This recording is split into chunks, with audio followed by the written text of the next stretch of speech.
ওপার বাংলা অশান্ত আর এপার বাংলায় কড়া নজরদারি। শুধুমাত্র যে বিভিন্ন কাঁটাতার বা সীমান্তে নজরদারি চলছে এমনটা নয়, জলপথেও নজরদারি চলছে।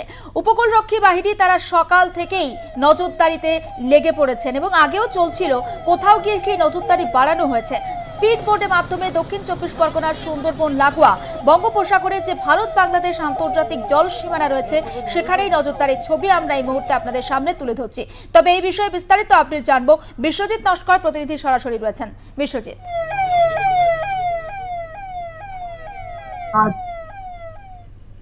পরিস্থিতি সেই যাতে সেখান থেকে যারা পালিয়ে আসার চেষ্টা করছে, দেখো সেই সমস্ত তাদের বিশেষ করে দেখো দক্ষিণ চব্বিশ পরগনার যে প্রত্যন্ত যে জলরাশি, বিশাল জলরাশি, সেখান থেকে যাতে না কেউ আসতে না পারে।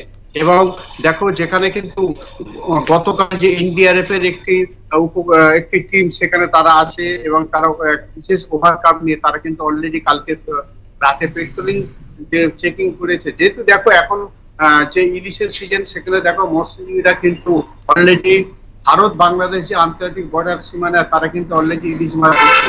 সেই সব জায়গা যাতে যে মৎস্যজীবীরা তাদেরকে কিন্তু পরিষ্কার, তাদেরকে যে সমস্ত পরীক্ষা নিরীক্ষা করা হচ্ছে তারা এদেশীয় কিনা বা তারা বাংলাদেশের থেকে আসছে কিনা।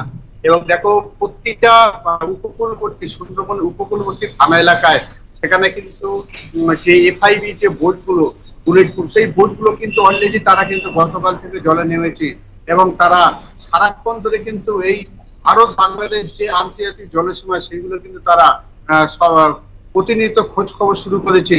এবং কাউকে এই ঘটনায় কিন্তু কাউকে এখনো পর্যন্ত ছুটি দেওয়া হয়নি, যার কারণে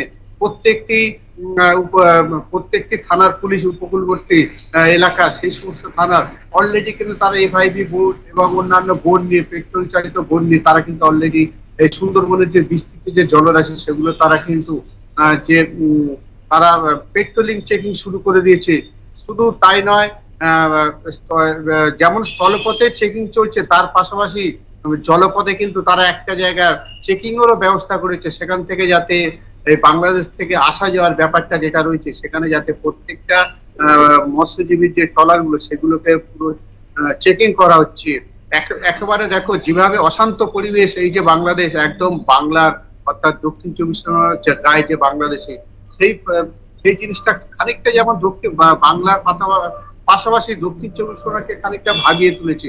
সেই কারণে কিন্তু যাতে এখানে যাতে কোনো সমস্যা না হয় সেটা কিন্তু দেখছে প্রশাসন এবং সেই মতো কেন্দ্রীয় সরকারের যে টিম গতকাল এসছে, এনডিআরএফ টিম, পাশাপাশি দক্ষিণ চব্বিশ পরগনা জেলা প্রশাসন তারা কিন্তু উপকূলরক্ষী বা রক্ষী বাহিনীকে তারাও যেমন নির্দেশ দিয়েছে তাদের এফআইপি বোট নিয়ে যেভাবে চারিদিকে তারা এক প্রকার দেখো সেখানে যাতে কোনো সমস্যা না হয়, কোনো বিঘ্ন না ঘটে সেটাও তারা খতিয়ে দেখছে।